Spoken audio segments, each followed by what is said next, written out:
L'une des dernières informations diffusées sur ces chaînes ukrainiennes liées à l'armée évoque le fait que l'Iran se préparerait à lancer des missiles balistiques sur le territoire ukrainien. Et cela intervient après l'attaque ukrainienne contre un cargo iranien. D'abord, cela me paraît très étrange.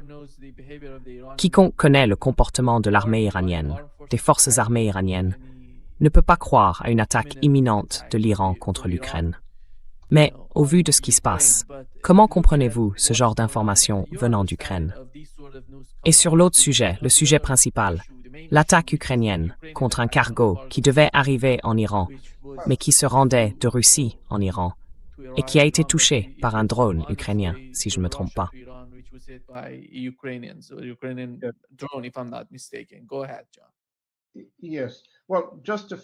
Allez-y, John. Oui. Alors, juste pour apporter quelques précisions de contexte, l'attaque dont vous parlez a eu lieu le 25 juillet. Le navire, je crois qu'il s'appelait Lana, se trouvait dans les eaux territoriales russes, au large d'Astrakhan. L'ambassadeur d'Iran à Moscou, Qasem Jalali, a fait une déclaration assez détaillée à la presse russe. Il a déclaré que l'Iran attendait, et je baisse les yeux pour citer les mots exacts, que l'Iran attendait une réponse sérieuse à l'attaque menée par l'Ukraine contre le navire iranien dans les eaux territoriales russes de la mer Caspienne, le 25, attaque au cours de laquelle un drone a frappé le pont du navire et un marin iranien a été tué. Le diplomate iranien a précisé que le navire se trouvait à 5 km des côtes.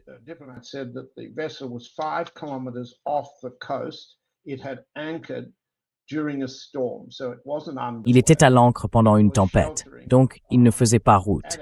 Il s'abritait au mouillage, dans les eaux territoriales. Et c'est là que cela s'est produit. Ce n'est pas la première fois que les Ukrainiens frappent des cibles dans la mer Caspienne. Ils affirment aussi avoir utilisé des drones pour attaquer des plateformes russes de production pétrolière dans la zone russe de la mer Caspienne. Ce n'est donc pas une première que des drones ukrainiens attaquent en mer Caspienne. En revanche, c'est la première fois qu'ils attaquent un navire iranien qui faisait la liaison entre Astrakhan et la côte iranienne. Et cela intervient à un moment crucial. Nous y reviendrons dans un instant. Mais prétendre que l'Iran va riposter, c'est mal comprendre totalement ce qu'a dit la partie iranienne et ce qu'a dit la partie russe.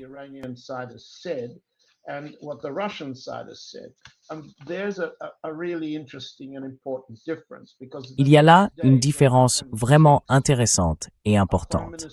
Car le lendemain, le 26 juillet, le ministre iranien des Affaires étrangères, Araghchi, a téléphoné à son homologue russe, Lavrov, à Moscou. Et les deux ministres ont donné des versions légèrement différentes, voire sensiblement différentes de leur conversation. Gardez bien à l'esprit ce que je dis ici.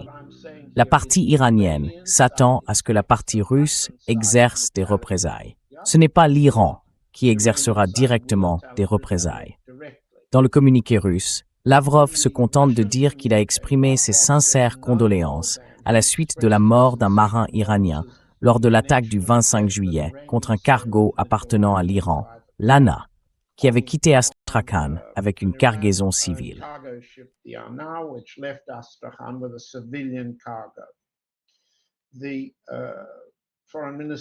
Le ministre russe des Affaires étrangères a déclaré que le ministre iranien des Affaires étrangères avait remercié les autorités d'Astrakhan pour l'assistance apportée à l'équipage du navire attaqué. La partie iranienne a donné une version très différente. D'un côté, dans un tweet d'Araghchi, je cite, « Zelensky a attaqué un navire commercial iranien, tuant un marin. Une violation flagrante de la Charte des Nations Unies, commise à la demande d'Israël pour entraîner l'Europe dans sa guerre. » Disons que c'est une façon étrange de présenter ce qui s'est passé. Ensuite, lors d'appels avec la représentante de l'Union européenne, Kallas, et avec Lavrov, Araghchi a clairement indiqué que ce que le profiteur de Kiev, c'est-à-dire Zelensky, a fait ne pouvait pas rester sans réponse.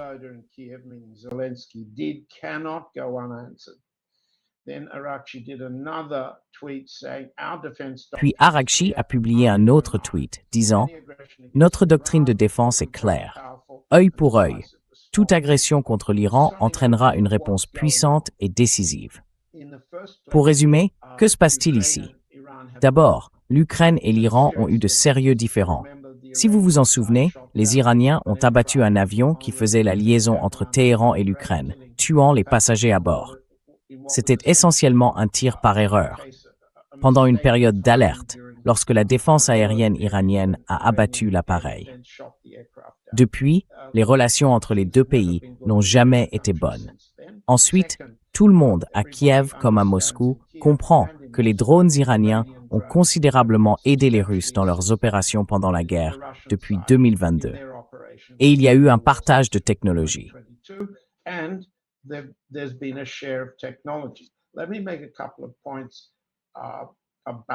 Permettez-moi de faire quelques remarques sur la nature de l'aide russe.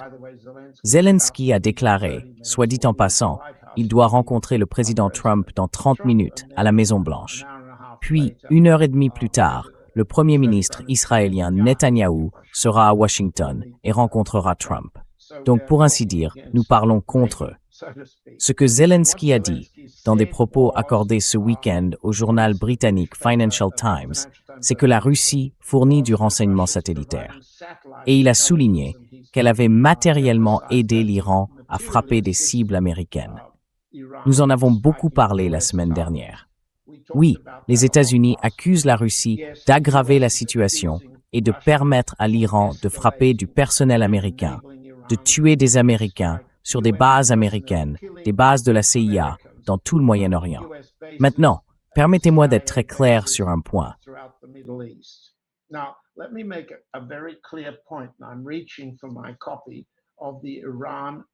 Je prends mon exemplaire du pacte Iran-Russie, qui a été signé en janvier 2025. Je voudrais souligner que les articles 4 et 5 obligent la Russie à fournir du renseignement à l'Iran.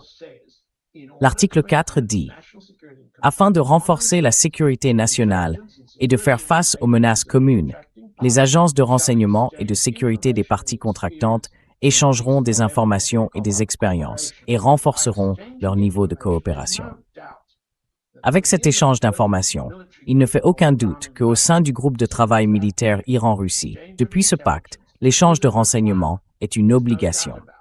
Cela ne fait aucun doute.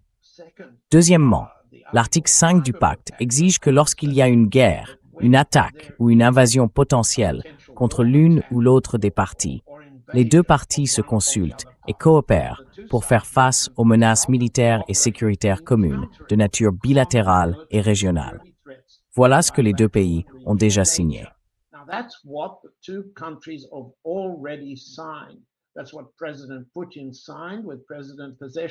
C'est ce que le président Poutine a signé avec le président Zelensky il y a presque 1 an et demi.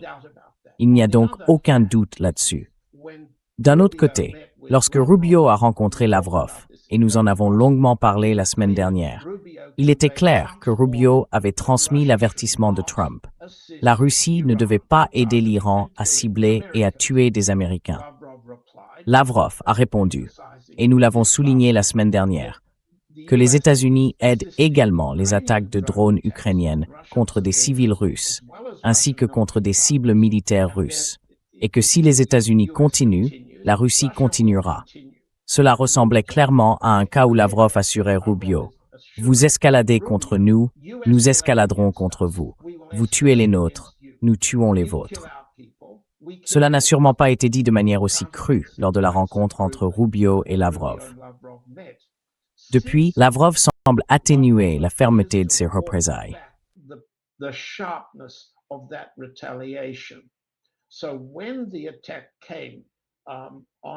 Donc, lorsque l'attaque a eu lieu le 25 juillet contre le navire iranien d'Astrakhan, nous avons une fois de plus un nouveau cas qui pose la question suivante. Que le président Poutine est-il prêt à faire pour combattre l'escalade américaine contre les infrastructures énergétiques russes, l'économie civile, et ainsi de suite? Une fois encore, quand Arakchi dit « Notre doctrine de défense est claire, œil pour œil », est-ce que cela veut dire que la Russie va riposter, comme l'a dit l'ambassadeur iranien, contre des cibles ukrainiennes? Que signifie œil pour œil dans cette guerre? Or, les deux guerres sont liées. Le front iranien et le front ukrainien sont liés pour toutes les parties. Les États-Unis, l'Ukraine, la Russie et l'Iran. Nous avons donc, comme nous l'avons dit la semaine dernière, un sérieux test de ce que signifie la riposte pour le président Poutine. Est-ce la même chose que ce que Lavrov a communiqué à Rubio la semaine dernière? Est-ce différent ou moins important? Ce sont là des questions vraiment brûlantes. These are all really burning questions. What we've heard in the podcasts is Ce que nous avons entendu dans les podcasts, c'est que la Russie a clairement intensifié ses attaques contre Odessa et qu'elle essaye de couper la mer Noire comme point d'acheminement des cargaisons ukrainiennes et comme voie de sortie pour les exportations ukrainiennes. Cependant, en coupant les routes maritimes, la Russie ne peut pas empêcher les itinéraires alternatifs passant par la Roumanie, par le Danube, puis par cette voie vers l'Ukraine. En revanche, ce que nous ne voyons pas encore, c'est la riposte dont j'ai parlé la semaine dernière. Couper les routes terrestres vers l'Ukraine et les routes sortant d'Ukraine vers la Pologne et la Roumanie. Donc, ce que signale cette attaque contre un pétrolier ou cette attaque en mer Caspienne, c'est une fois de plus l'épreuve à laquelle est confronté le président Poutine. Comme l'a souligné, à sa manière, l'ambassadeur iranien, quelle sera la réponse sérieuse de la Russie? Maintenant que les deux guerres et les deux champs de bataille sont reliés.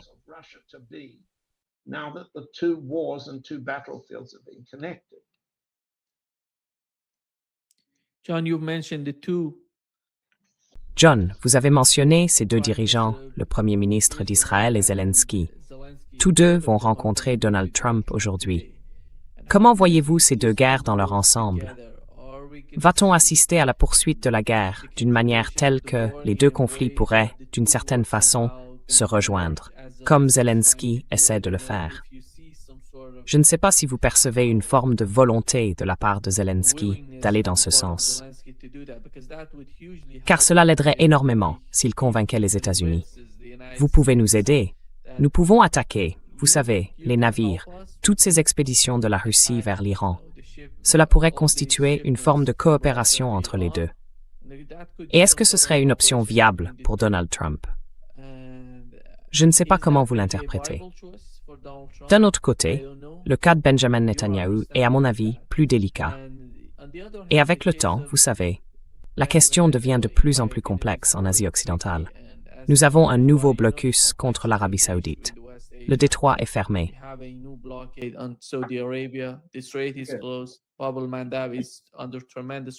Bab el-Mandeb subit une pression énorme de la part du Yémen. Et les États-Unis, d'après ce que nous avons vu jusqu'ici, on ne perçoit pas chez Donald Trump une très grande volonté de poursuivre la guerre parce que leurs attaques dans le sud et l'ouest de l'Iran n'ont pas obtenu beaucoup de résultats. Même parmi les gens qui sont, je dirais, très favorables à l'Iran, il y a beaucoup de négativité à l'égard des États-Unis. Ils disent que les États-Unis essaient de faire ceci ou cela. Mais même avec ces arguments, on ne voit pas tant de points stratégiques frappés par les États-Unis dans le sud et l'ouest de l'Iran. Ils ne ressentent pas une pression si forte. D'une certaine manière, ils estiment avoir la maîtrise de l'escalade à mesure que le temps passe. Ils n'ont pas besoin de se précipiter pour attaquer ou passer à l'offensive. Ils restent simplement en retrait et observent ce que font les États-Unis pour ensuite réagir. Quelle est votre lecture de la situation?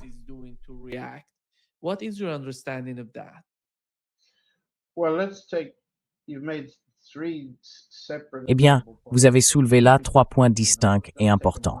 Je vais les prendre un par un. Concentrons-nous très rapidement sur la réunion que Netanyahou va avoir à la Maison-Blanche à 11 heures. D'après ce que je peux en dire, il y arrive dans ce qu'Axios, la publication israélienne basée à Washington, décrit ainsi. Un Bibi affaibli arrive pour son moment avec Trump. Je lis le texte. Axios est un porte-voix de la propagande israélienne, publié à Washington comme un média américain et soutenu par Trump, avec un journaliste israélien nommé Barak Ravid. Ravid a été briefé pour dire, sur la base de plusieurs sources israéliennes différentes, que Netanyahou a besoin de cette réunion pour obtenir que Trump le soutienne en vue de l'élection d'octobre. L'élection d'octobre en Israël, alors que viennent tout juste de paraître des sondages israéliens. One in which Israeli polls have just appeared. I don't pretend to be an expert on Israel in Je ne any prétends other pas way. être un expert d'Israël, We've discussed au-delà that de ce in the dont nous past. avons déjà Point discuté. out the polls because Mais that's permettez-moi fresh simplement de for our souligner les audience. sondages parce que c'est une information assez récente pour notre audience.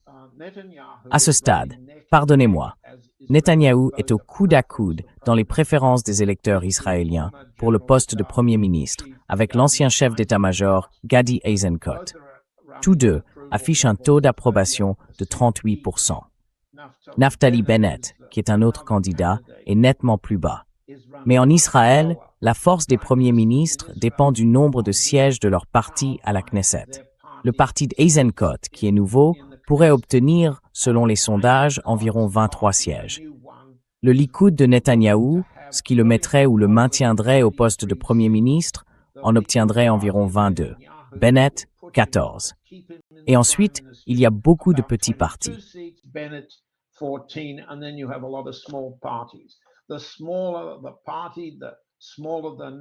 Plus le parti est petit, plus les chiffres sont faibles, et plus il est difficile, en politique israélienne, de calculer quelle coalition serait nécessaire pour maintenir Netanyahou au pouvoir, préserver son poste de Premier ministre, par opposition à ce qui placerait Eisenkot ou Bennett à ce poste.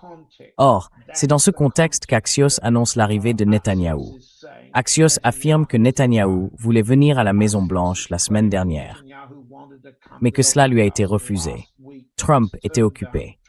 Aujourd'hui, on le case entre Zelensky à 9h30 et les funérailles de Lindsey Graham, apparemment à 13h.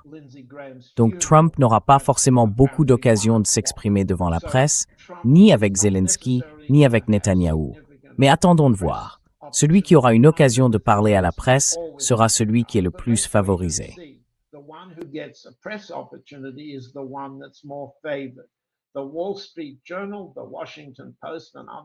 Le Wall Street Journal, le Washington Post et d'autres porte-voix de la pensée de l'administration affirment que Zelensky va recevoir un accueil chaleureux.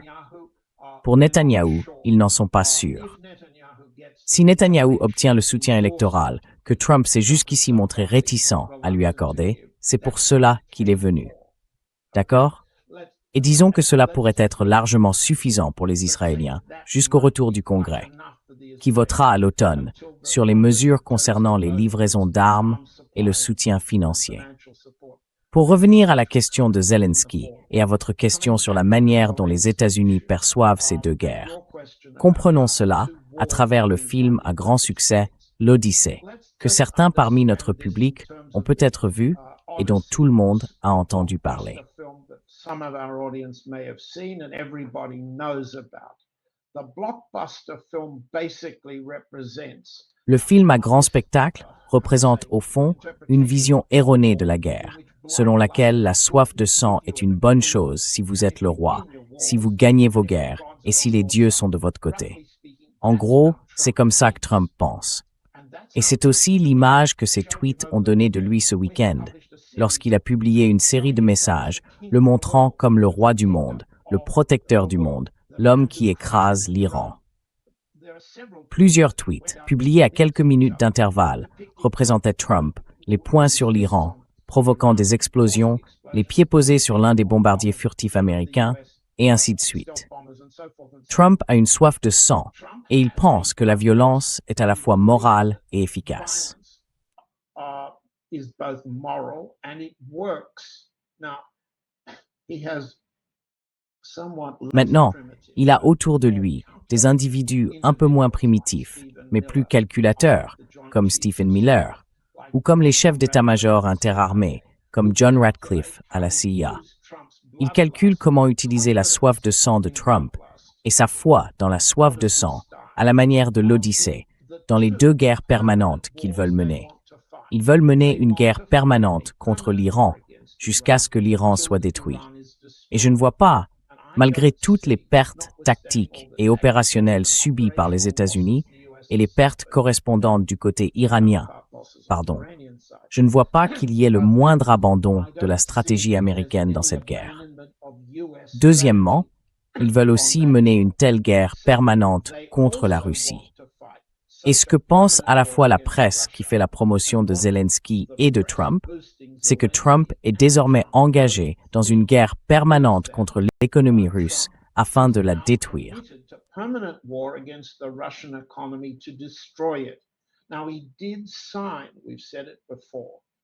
Or, il a bien signé, nous l'avons déjà dit, il a bien signé 2 documents.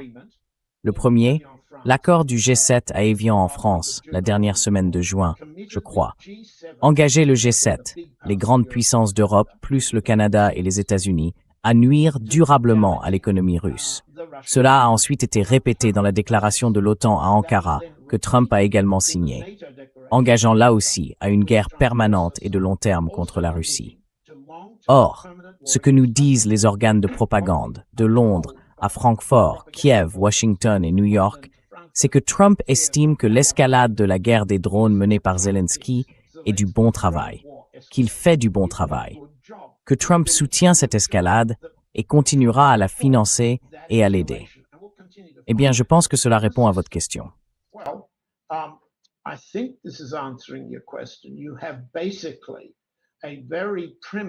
Vous avez en gros un individu très primitif, assoiffé de sang, qui se croit roi du monde, pour ainsi dire.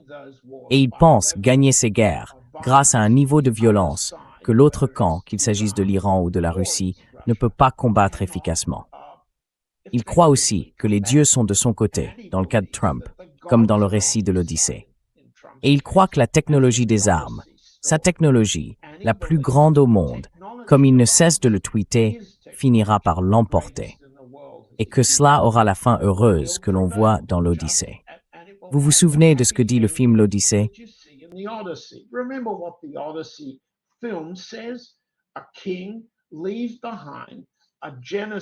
Un roi laisse derrière lui un génocide, l'effacement de Troie, l'asservissement de toutes ses femmes. Il laisse derrière lui un génocide réussi en rentrant chez lui. Sur le chemin du retour, il s'offre du repos et du plaisir très luxueux. Il couche avec Calypso, l'une des plus belles femmes qu'il rencontre sur la route, et oublie sa femme, la reine Pénélope, qui l'attend à Ithaque. À Ithaque, il y a 108 oligarques. On les appelle les prétendants. Ils veulent prendre le pouvoir, mais ils ne peuvent pas le faire sans épouser la reine. Et ils ne peuvent pas le faire sans présumer qu'Ulysse est mort. Le fils d'Ulysse, Télémaque, est un garçon relativement faible.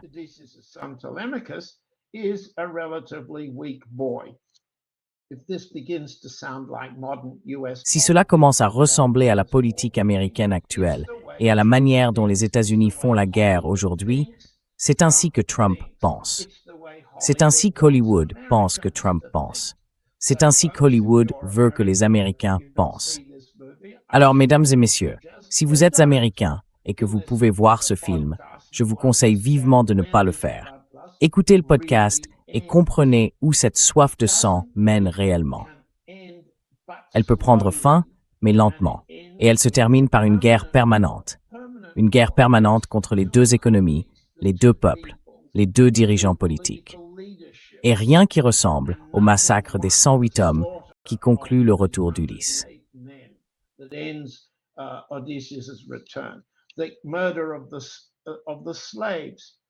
Le meurtre des esclaves qui servaient les prétendants pendant l'absence d'Ulysse, puis la scène de torture et de mutilation génitale qui figure dans le poème, mais a été pudiquement écarté du film.